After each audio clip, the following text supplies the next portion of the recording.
2024년 10월 18일 금요일 밤 예배에 하나님께서 우리에게 주시는 말씀은 요한계시록 13장 11절에서 18절 말씀입니다. 함께 봉독하겠습니다. 내가 보매 또 다른 짐승이 땅에서 올라오니 어린 양같이 두 뿔이 있고 용처럼 말을 하더라. 그가 먼저 나온 짐승의 모든 권세를 그 앞에서 행하고 땅과 땅에 사는 자들을 처음 짐승에게 경배하게 하니 곧 죽게 되었던 상처가 나은 자니라. 큰 이적을 행하되 심지어 사람들 앞에서 불이 하늘로부터 땅에 내려오게 하고 짐승 앞에서 받은 바 이적을 행함으로 땅에 거하는 자들을 미혹하며 땅에 거하는 자들에게 이르기를 칼에 상하였다가 살아난 짐승을 위하여 우상을 만들라 하더라. 그가 권세를 받아 그 짐승의 우상에게 생기를 주어 그 짐승의 우상으로 말하게 하고 또 짐승의 우상에게 경배하지 아니하는 자는 몇이든지 다 죽이게 하더라. 그가 모든 자, 곧 작은 자나 큰 자나 부자나 가난한 자나 자유인이나 종들에게 그 오른손에나 이마에 표를 받게 하고 누구든지 이 표를 가진 자 외에는 매매를 못하게 하니 이 표는 곧 짐승의 이름이나 그 이름의 수라. 지혜가 여기 있으니 총명한 자는 그 짐승의 수를 세어보라. 그것은 사람의 수니 그의 수는 666이니라. 아멘. 요한계시록 13장에는 전반부에 이 바다에서 온 짐승이 나오고요. 오늘 후반부에는 땅에서 나온 짐승이 나옵니다. 이것이 바로 악한 사탄의 상징입니다.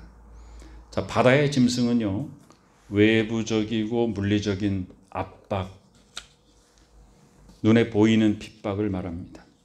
그래서 예수 믿는 사람들이 아주 공격을 당하고 어려움을 겪는 것입니다. 또 악한 정부들, 지금 공산정부, 또 모슬렘 정부, 이런 정부들로부터 기독교가 노골적인 핍박을 받습니다. 그런데 땅의 짐승은 그와 반대입니다.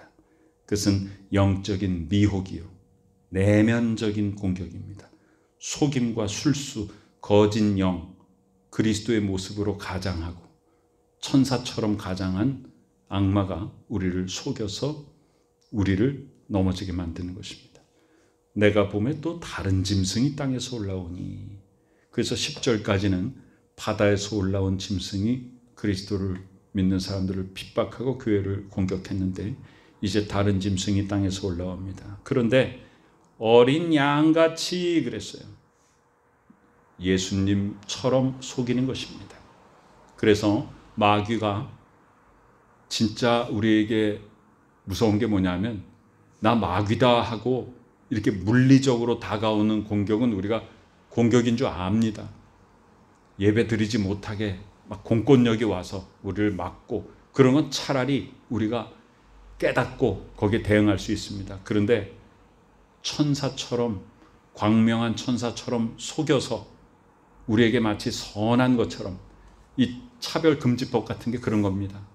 묘하게, 얼마나 말이 멋있습니까? 차별금지법, 이걸로 포장해가지고 그 안에 동성애를 심어가지고 결국은 동성애를 합법화시키자는 것입니다. 어린 양같이 두 뿔이 있는데 용처럼 말을 하더라 그랬어요. 실상은 뭐예요? 마귀입니다. 지금 마귀가 세 가지 형태로 나옵니다. 용, 그 다음에 바다에서 올라온 짐승, 그 다음에 땅에서 올라온 짐승이에요. 이것이 다 마귀가 우리에게 드러나는 모습입니다. 우리가 흔히 양의 탈을 쓴 늑대, 이런 이야기들 하지 않습니까? 바로 그와 같습니다. 겉모습은 예수님 같은데 목소리가 용의 소리다. 마치 광명한 천사의 형상처럼 다가와서 우리에게 그 악한 혀를 가지고 우리를 멸망의 길로, 나를 하나님의 손에서 빼앗으려고, 그런 공격과 속임수를 쓰는 것이 마귀입니다. 어린 양이신 예수 그리스도를 흉내내는 거짓 영 사탄의 속임이에요. 그래서 이 땅의 짐승이 바로 양의 탈을 쓰고 내적인 방법이에요. 거짓 교리, 이단 사설, 사람을 우상화하고 인본주의로 교회를 타락시킵니다. 교회를 마치 뭐처럼 만들어버려요? 요즘 콘서트 홀로 만들어버려요. 막 뭘 했는지 모르는 거예요. 음악은 크게 울려 퍼져지고 막 소리 지르고 춤추고 하는데 하나님의 말씀의 은혜와 능력이 없어요. 악한 사탄이 교회 속에 침투해가지고 인본주의로 교회를 타락시킵니다. 물질로. 이 땅의 짐승은 거짓 선지자입니다. 마태복음 7장 15절은 예수께서 말씀하십니다. 거짓 선지자들을 삼가라. 양의 옷을 입고 너희에게 나오나 속에는 노략질하는 일이다 그랬어요. 로마서 16장 18절에는 거짓 선지자들이 교활한 말과 아첨하는 말로 순진한 자들의 마음을 미혹한다. 고린도후서 11장 14절은 사탄은 자기를 광명한 천사로 가장한다 그랬습니다. 그래서 우리는 영적으로 깨어 있어야 돼요. 기도해야 됩니다. 영적인 분별력을 달라고 기도해야 됩니다. 12절에 그가 먼저 나온 짐승, 그가는 땅의 짐승이고요. 먼저 나온 짐승은 바로 이 앞에 10절까지 나왔던 바다의 짐승이죠. 근데 이 바다의 짐승이 앞에서 어떤 일이 일어났어요? 죽게 되었다가 상처가 나았잖아요. 그러니까 모든 사람들이 죽게 되었다가 상처가 나와서 살아나니까 와 하고 숭배하는 거예요. 모든 권세를 그 앞에서 행하게 하고 땅과 땅에 사는 자들을 처음 짐승에게 경배하게 하니, 처음 짐승이 바다에서 나온 짐승이에요. 그게 지금 마귀가 어떻게 세 가지로 묘사되잖아요. 용, 바다의 짐승, 땅의 짐승으로. 그러니 곧 죽게 되었던 상처가 나은 자다. 이 두 짐승은 사탄의 도구로서 하나님을 대적하는 존재입니다. 이들의 임무는 바로 죽게 되었던 상처가 나은 자, 즉 속이는 마귀에게 경배하게 하는 것입니다. 자, 13절에 보니까 이적을 행합니다. 우리가 표적을 따라가면 안 돼요. 예수께서 지상 사역하실 때 수많은 병자들을 고치시고 이적을 행하셨을 때 바리새인들이 와가지고 이적을 구한다. 예수님 뭐라 그러냐? 이 악하고 음란한 세대가 표적을 구하나 내가 보여줄 표적은 요나의 표적밖에 없다. 요나의 표적은 죽었다가 3일 만에 다시 살아나는 것이야. 바로 부활밖에 없다는 것이야. 그래서 사람들은 어디에 관심을 가지고 있냐면 어떤 초자연적인 현상이 일어났는가, 뭐 놀랍고도 굉장한 일이 일어났는가, 거기에 관심을 둡니다. 그러나 악한 마귀도 얼마든지 그런 능력을 행할 수 있습니다. 사람들 거기 다 속아서 넘어갑니다. 큰 이적을 행하되 심지어 사람들 앞에서 불이 하늘로부터 땅에 내려오게 하고, 그래서 우리 하늘로부터 불이 땅에 내려오게 하고 이런 일들이 구약 성경에 많이 있지 않습니까? 하나님께서 정말로 제사를 받으실 때 하늘에서 불이 내려요. 그런데 그것을 마귀가 합니다. 마귀는요, 인간이 할 수 없는 이적을 행하여서 사람들을 미혹합니다. 마태복음 7장에 보면은 양의 무리, 염소의 무리들이 있죠. 그 염소의 무리들이 뭐라 그러면 주여 우리가 주의 이름으로 선지자 노릇했습니다. 날마다 주의 이름으로 권능을 행했습니다. 예수께서 뭐라고 말씀하셨어요? 내가 너희들을 도무지 알지 못한다 그랬어요. 마태복음 24장 24절 거짓 그리스도들과 거짓 선지자들이 일어나 큰 표적과 기사를 보여 할 수만 있으면 택하신 자들도 미혹하리라. 이게 바로 땅의 짐승이 하는 일이에요. 이단이 우리를 속이는 것입니다. 14절에 짐승 앞에서 받은 바 이적을 행함으로, 자, 땅에 거하는 자들을 미혹하며 땅에 거하는 자들에게, 자, 땅에 거하는 자들이 계속해서 반복이 됩니다. 12절은 땅과 땅에 거하는 자들이 바로 이 세상 권세에 속한 자들입니다. 생명책에 기록되지 못한 자들. 그래서 하나님을 알지 못하고 어리석게 속아 넘어가는 자들에게 칼에 상하였다가 다시 살아난 짐승을 숭배하라 위하여서 우상을 만들라. 지금 이 칼에 상하였다가 죽게 되었던 상처가 나은 자, 이 표현이 계속 반복되지 않습니까? 그러니까 그것은 이 세상 속에서 일어난 악한 영이 우리를 속여서 뭔가 신기한 일이 일어나게 해요. 거기에 사람들이 전부 몰입합니다. 자, 우상을 만들라. 우상이라는 게 꼭 어떤 형상을 만들어서 절하고, 우리가 우상도 무서운 것이 뭐냐면 이게 우상이다. 뭐 돌 깎아서 뭐 금으로 만들고 나무 깎아 만들고 거기다 뭐 빌고 이러면 우리가 금방 저거 우상 숭배, 우리는 저기 안 해, 이렇게 하잖아요. 그런데 권력으로, 돈으로 이런 걸로 다가오는 거예요. 그 우상 숭배, 우리의 마음을 빼앗아 버립니다. 우상이라는 그 정의가 뭐냐면 내 마음이 빼앗긴 대상이 우상이에요. 내가 숭배하는 대상이에요. 내가 돈을 사랑하면 돈이 우상이 되는 것이고, 권력을 사랑하면 권력이 우상이 되는 거예요. 초자연적인 현상을 통해서 우리를 미혹합니다.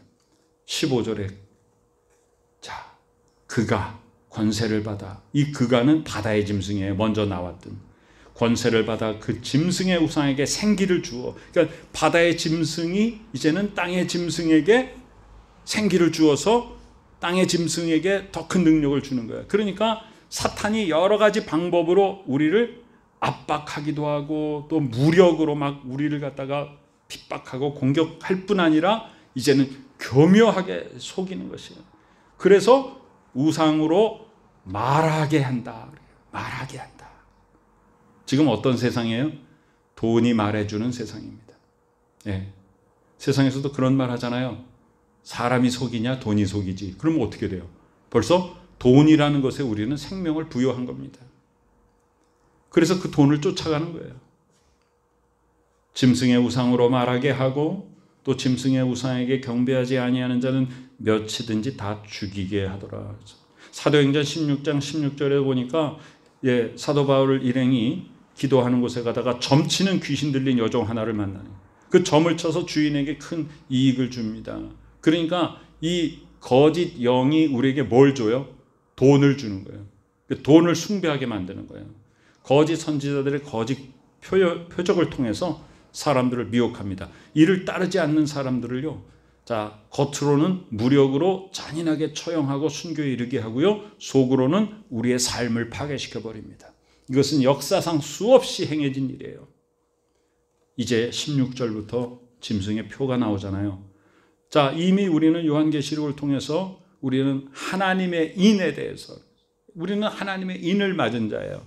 인이라고 하는 것은 소유권을 표시하는 거예요. 인이라는 건 고대 사회에서 노예에게 찍는 화인입니다. 인두를 불에 달궈 가지고 사람에게 찍는 거예요. 너는 내 거다. 우리는 하나님에게 인 맞은 자들이에요. 우리는 하나님의 소유물입니다. 너는 내 것이라 하나님이 말씀하셨어요. 그런데 이제 마귀가 표를 찍습니다. 마귀가 너 내 것이다. 그가 모든 자, 곧 작은 자나 큰 자나 부자나 가난한 자나 자유인이나 종들에게 오른손이나 이마에 표를 받게 하고, 오른손은 뭐냐면 신체적인 활동을 대표하는 기관이잖아요. 우리 뭘로 일합니까? 다.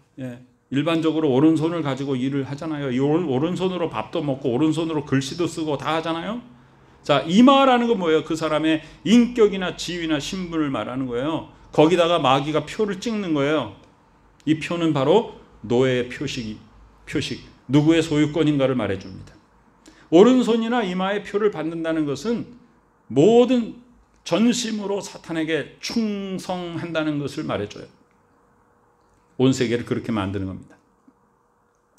17절에 누구든지 이 표를 가진 자 외에는 매매를 못하게 하니 이 표는 곧 짐승의 이름이나 그 짐승의 수라 그랬어요. 자, 마귀의 권세에 굴복해야지 이 세상에서 경제 활동을 하게끔 마귀가 만들어버립니다. 지금 우리의 시대가 어떻게 움직이고 있습니까? 우리 이 세상의 모든 경제적인 활동과 움직임이 악한 사탄의 권세 속에서 지금 흔들리고 있지 않습니까? 모든 사람들이 하나님 아버지의 법을 따라 행하지 않습니다. 하나님 아버지가 원하는 경제 활동은 뭐예요? 농부의 마음이에요. 우리가 무슨 직업을 가지고 있든지 다 농부의 마음으로, 농부의 마음이 뭡니까? 열심히 성실하게 정직하게 속이지 않고 요행수를 바라지 않고 땅을 갈고 씨를 뿌리고 싹이 날 때를 기다리며 가꾸고 돌보며 하나님께서 하늘문을 여시고 하늘에서 비를 내리시고 햇빛을 비춰주시기를 기다리고 그 속에서 열심히 땀 흘려 일하며 추수 때 알곡을 기다리는 것이. 그래서 그것을 거두어 하나님 앞에 감사드리고 그것으로 우리가 하나님의 자녀로서의 삶을 살고 그것으로 이웃들과 나누며 사는 것이에요. 그것이 하나님 아버지의 경제 원리입니다. 그것은 어떤 직업을 가지든지 우리가 상업을 하든지 공업을 하든지 서비스업을 하든지 모든 것을 그런 마음으로 해야 됩니다. 그런데 지금은 일확천금의 그것을 바라보고 나가는 시대입니다. 어떤 사람이 뭘 해서 하루에 얼마를 벌었다, 어디에 얼마를 투자했더니 얼마를 벌었다, 여기에 눈이 멀어서 다 모든 사람들의 관심이 거기에 쏠려 있습니다. 그것이 바로 이 짐승의 권세가 우리를 이끌고 가고 있어요. 그 속에는 어떤 힘이 존재해요? 바로 돈의 힘이 존재하는 거예요. 18절에 지혜가 여기 있으니 총명한 자는 그 짐승의 수를 세어보라. 그것은 사람의 수니 그의 수는 666이니라. 자, 하나님의 완전수가 7이죠. 하나 빠진 6이 바로 인간의 수인데 이게 바로 세 개가 모였어요. 세 개가 모였다는 것은 완전함을 의미하잖아요. 불완전한 것이 완전하게 모여가지고 완전한 마귀를 상징하고 있습니다. 이는 인간이 완전수인 7에서 1이 모자란 불완전한 수 6을 3번 포개 놓았어요. 인간의 불완전성과 완전에 대한 마귀적인 모방이에요. 6이라는 것은 7을 모방하러 가다가 하나가 모자란 거니까, 그러니까 이게 마귀를 상징하는 것이고 하나님 없는 인간을 상징하는 것이에요. 우리를 미혹합니다. 또한 우리를 하나님 아버지의 축복 가운데 거하지 못하게 저주합니다. 우상 숭배하게 만들고 신성 모독하게 만듭니다. 이것이 마귀의 상징입니다. 우리는 요한계시록을 통해서 우리의 지금 세상 어떻게 돌아가고 있는가를 분명히 영안을 크게 뜨고 바로 깨달아야 합니다. 하나님 아버지 우리를 진리의 길로 인도하여 주시옵고 세상의 물질 권세 따라가지 아니하고 오직 하나님의 진리의 말씀만 바라보고 나가게 하여 주옵소서. 우리 항상 그렇게 기도하며 주님 안에 거해야 됩니다. 이 미혹된 세상 속에서 바른 믿음 지켜간다는 건 내 힘으로 불가능합니다. 성령이여 우리에게 능력 주셔서 오직 하나님 아버지의 자녀로서의 권세로 이 세상 속에 정말 정의롭게 진리 가운데 하나님 아버지의 뜻을 이루면서 살아가게 하옵소서. 이렇게 항상 기도하며 주의 뜻을 이루는 복된 우리 모두가 되시기를 간절히 축원합니다. 아멘. 하나님의 귀한 은혜 감사드립니다. 악한 사탄의 괴계에 우리가 속지 않게 하여 주시옵소서. 물질, 권세, 이 세상 힘 따라가지 않게 도와주옵소서.